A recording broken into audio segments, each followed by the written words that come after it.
Okay, very good. So, I'm actually not an astronomer. I'm a chemist by training, and I'm not even going to start with chemistry tonight. We're going to start with anatomy, and then we're going to go into biology, and then we're going to go into chemistry, and finally we get to astronomy about halfway through the talk. So bear with me here. All right, so I brought, how many people are in the room? 90? So 180 props tonight. I want everybody to turn to your neighbor and shake somebody's hand, please. Make friends. You already made friends during the trivia. Make better friends now. Yeah? Okay. Very good. All right, so did everybody follow the instructions on the screen for how to shake hands? Yes? Did anybody shake hands like this? Very awkward, right? All right. So why is this surprising, right? Because our hands are the same, right? Our right hand and our left hand look exactly the same. So it shouldn't matter what hand you shake with, except it does, right? Try to align your hands in 3D space. Right? You can't. If you put them like this so your thumbs point the same direction, then you have a palm up and a palm down. If you put your palms in the same direction, you have a thumb to the left and a thumb to your right. Right? There's no way that you can align these in 3D space. So they're mirror images of one another, but they're not identical. All right? So this actually happens in chemistry, too. Here's a molecule. It's called bromochlorofluoromethane. It has its own Wikipedia page, and it exists only to prove this point. All right? So I'm going to project its mirror image over here. So the way this works is that the solid line at the top, that's in the plane of the screen. The dashed one at the bottom, it's coming out at us. So these fluorines are coming out at us, and the dashed ones in the back are going into us, into the page, right? So they're behind us. Now imagine trying to rotate the molecule on the left and get it to line up with the molecule on the right. You can do it, except now this chlorine, which is in the back of the page on the left, is going to be sticking out in the front, right? There's no way you can rotate the molecule on the left and get it to line up with the molecule on the right. They're what we call non-superimposable mirror images of each other. All right, now this is kind of boring until we look at actually why does this matter. All right, so let's compare these two molecules, we call them enantiomers of one another, to our hands, which are mirror images of one another. So how are they the same? Well, they have the same physical properties. So these molecules will melt, boil, and freeze at exactly the same temperatures. Don't try it at home. Your hands will also melt, boil, and freeze at the same temperatures. All right. How are they different? Well, they're different in the way that they interact with other things which are handed, right? So you can't put a left-handed baseball glove on a right hand. Most scissors are right-handed friendly, right? Sorry to everybody that's left-handed, right? And we shake hands. We shake a right hand with a right hand or a left hand with a left hand. If you try to shake it the other way, it's just weird, right? All right, so molecules are the same way. They interact differently with each other and with other chiral things, depending on whether or not they're left-handed or right-handed. So here's an example. These are two molecules called carvone. Right? There's a left-handed version over here. It's called S for sinister. And then the right-handed one over here, rectus, so correct and righteous. All right? Now these two chiral molecules, these two handed species, interact differently with the taste and smell receptors in our tongue and in our nose, which are also handed. All right? So the one on the left produces the taste and flavor of caraway seeds. So if you've ever had what Americans call rye bread, it has these seeds in it, right? And that's what gives it that flavor. So it tastes kind of like licorice or anise. The one on the right, that's spearmint.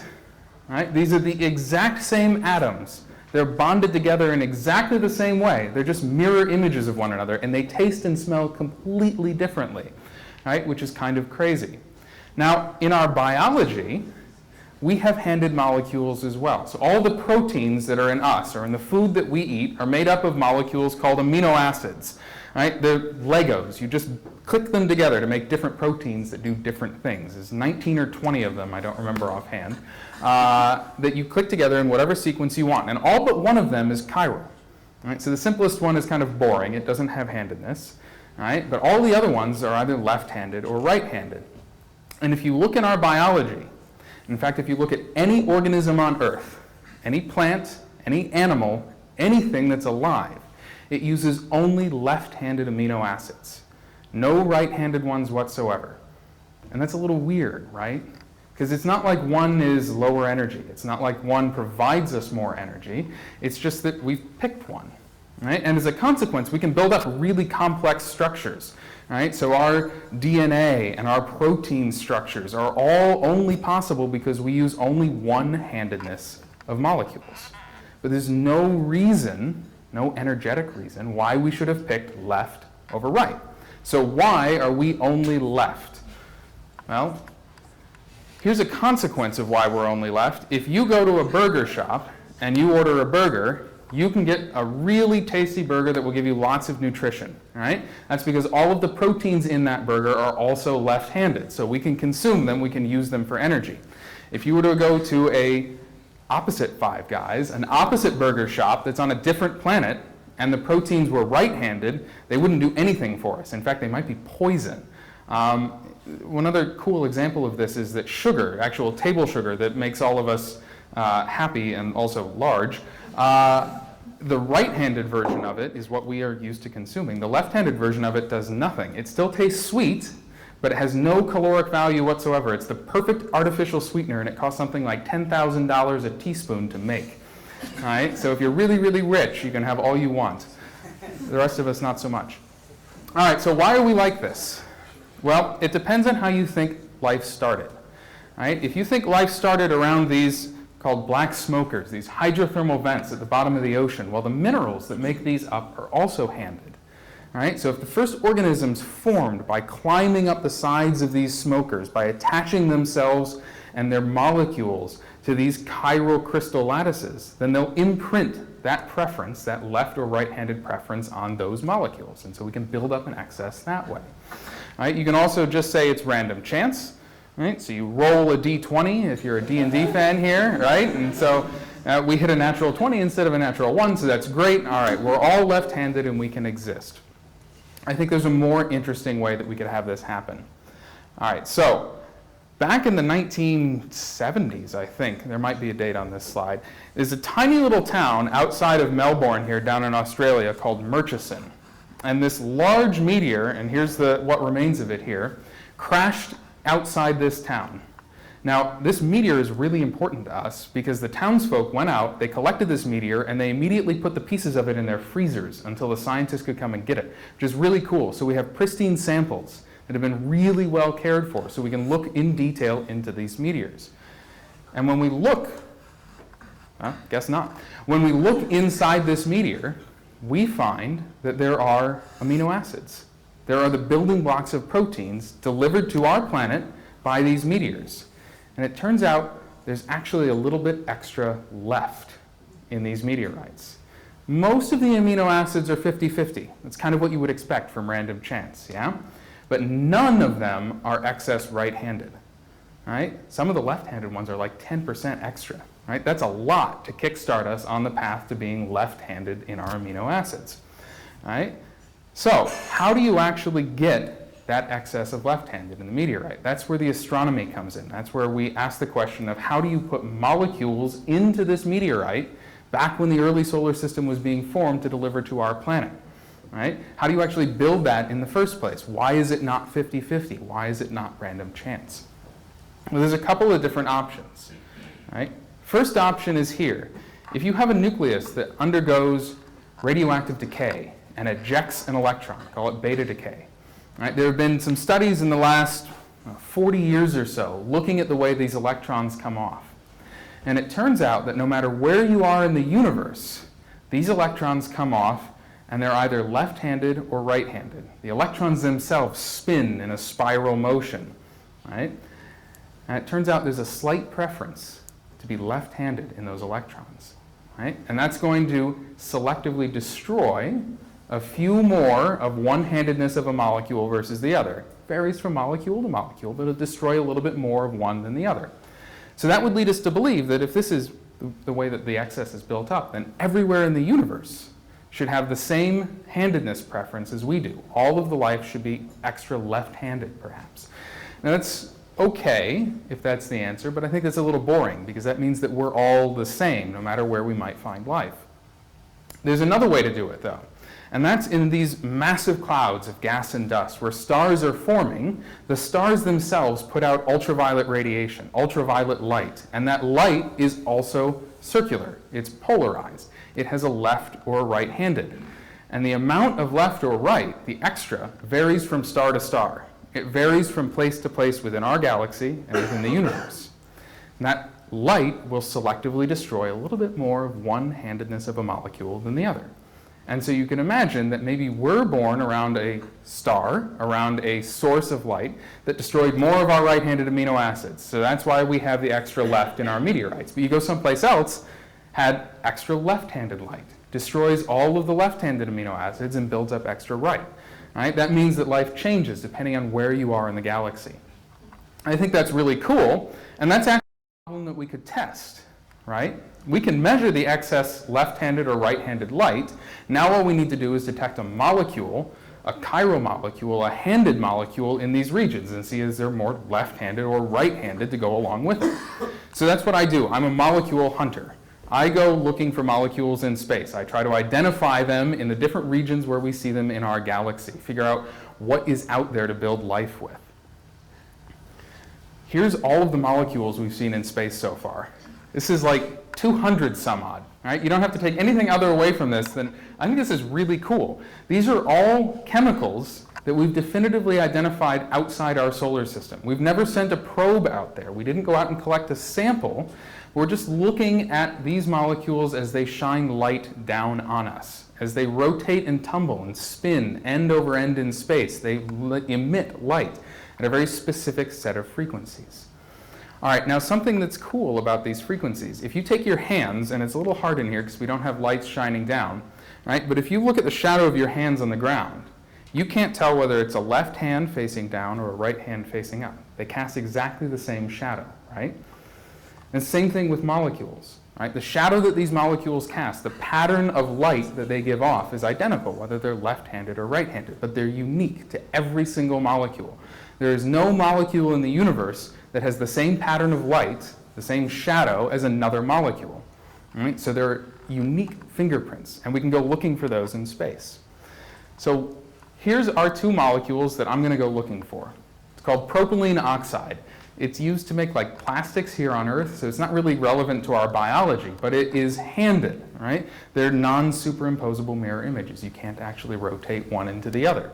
And the place that we're going to go looking for it is this here. It's called Sagittarius B2N. So it's in the constellation of Sagittarius at the center of our galaxy. All right, so this is actually my buddy down here. We're on the summit of Mauna Kea, the mountain in Hawaii where our telescopes are located, or at least several of them. And we're looking up, I took this picture of him and the Galactic Center a few years ago. All right, now this is the best place in our galaxy that we know of to look for new molecules in space. It's massive. There are many, many, many stars and planets forming in this location in our galaxy, and there's a ton of chemicals there. So it's the perfect place to look for the signal from this species. Now we know what the pattern of this light should look like. I actually measured it in the laboratory, right? And I'm just going to take a big radio telescope and point it at this source and just collect all of the light, all of the patterns from all of the molecules that are shining down on us and see what it looks like. And it looks something like this, all right? So anything pointing up here, that's light that's coming towards us. This is light that the molecules have given off as they tumble end over end in space. Anything pointing down, that's light that the molecules are casting as a shadow on us. They're absorbing the background light from the stars and from the dust and from the heated gas in this source. Now, this series of lines is coming from dozens of different molecules, maybe hundreds of different molecules, and it's my job to pick out whether or not the signal from propylene oxide is hiding within this forest, within this mess. All right, so I want to actually see, say, 3 lines of my molecule to make sure that I have what I have. Right? I don't want chance coincidences, and I want to misidentify something. Right? So I'm going to go look through our survey data and see what we have. Now, at the top here, these 2 lines, these 2 dips, shadows cast in our spectrum, where you see the little red line there, that's exactly where I expect the signal from propylene oxide to be. And I collected this data using the Green Bank telescope over here. This is a 100-meter dish. I took this from a mile away. It's some number of kilometers I don't know off the top of my head, right? It is a giant, giant telescope. You can fit a football field. It doesn't matter what kind of football. You can fit a football field inside this dish and have room for seats on either side. Its only job is to serve as a bucket to collect this light that we can see here. Now, I said I wanted to look for 3 lines. I looked for the 3rd line. And you know what that is? That's satellite television. All right? Now, this telescope here is located in what we call the National Radio Quiet Zone. It's mandated by the law in the United States that we can have no cell phones in this region within hundreds of miles of this telescope. There is no radio towers. There is no wireless mic. There is no wireless mice. There are no wireless keyboards. We have a truck with a little dish on the top that will drive around and find you if you have an Apple Watch on, and will fine you. They will charge you money and make you turn it off. Right? But we can't do anything about the satellites in space. All right? So what we're seeing here is the signal from the satellites. We're not seeing the signal from the molecules. So what do? Is my line hiding under there or not? Well, it turns out for whatever reason, Australians don't like television, I guess. So we went down to a different telescope all the way down in Australia where the satellites weren't shining down on it. So we're able to actually see the dip there on the left where we expect it to be for this molecule. So we can say that we've seen this molecule in this source. But I said we have a problem, right? I can't tell you whether the shadow is coming from the left-handed or the right-handed molecule or not. So while I know I have a chiral molecule there, I have enantiomers, I have handed species, I can't tell you if there's an excess of one or the other. And I still can't, but I'm going to tell you how we might be able to do it. Now, here on Earth, it's actually really easy to separate out chiral molecules. All we do is you pay somebody not a lot of money to take what we call a column. It's filled with basically sand. That sand is handed, and you pour your molecule mixture through there, and the sand just holds on to one-handedness a little bit longer than the other. And so you can separate them out because one just drips out of the bottom first.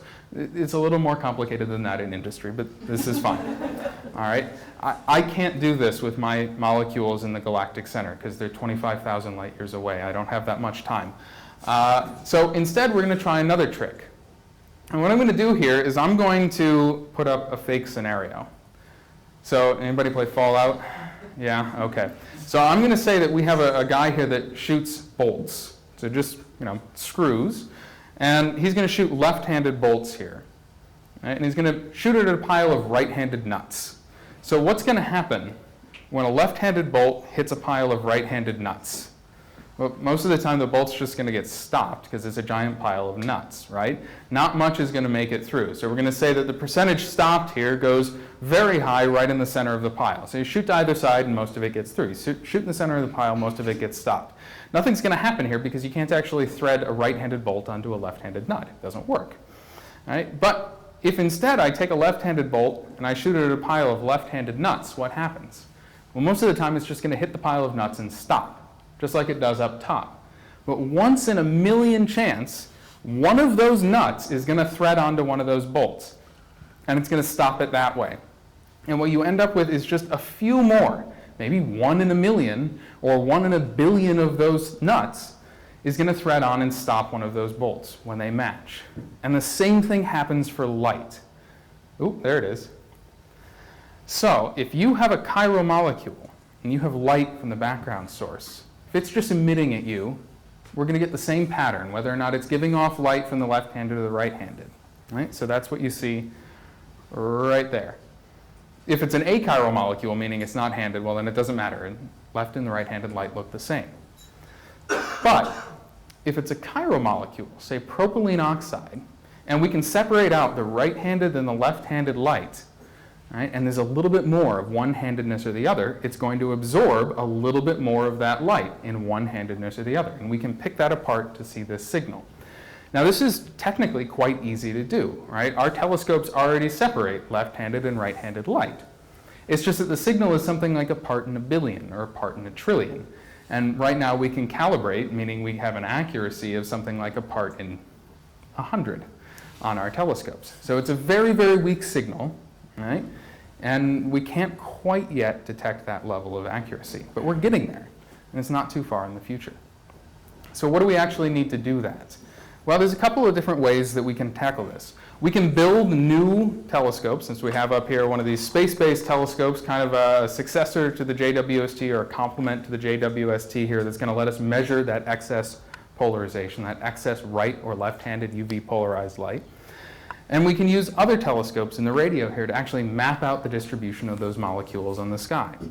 So what are we going to do with this? Well, while we're waiting for our receivers to get good enough that we can detect that part in a billion, part in a trillion, which will come at some point, instead what we're going to do is we're going to map out how much extra UV light is there, of left-handed or right-handed. We're going to map out our molecules and say, where are our molecules relative to that light? And we'll just compare it to what we see in the laboratory, right? Is there enough extra left-handed light to build up the excess that we see in the meteorites, right? Or is there enough excess right-handed light to build up that kind of excess? And we'll map it out and make inferences, make hypotheses, and eventually be able to test them when we have receivers that can actually see that little bit of difference. So that's what I'm going to leave you with tonight, is this idea that all of us are made of left-handed molecules, left-handed amino acids, right-handed sugars, right? But life uses just one of them. And it looks like that probably comes from meteorites, or at least it's a really good guess that all of that original imprinting of that excess comes from the meteorites that delivered these molecules to early Earth. And we have a pretty good idea about where it came from in space, but we're just waiting for our technology to catch up so that we can actually look for it. So thank you for your attention.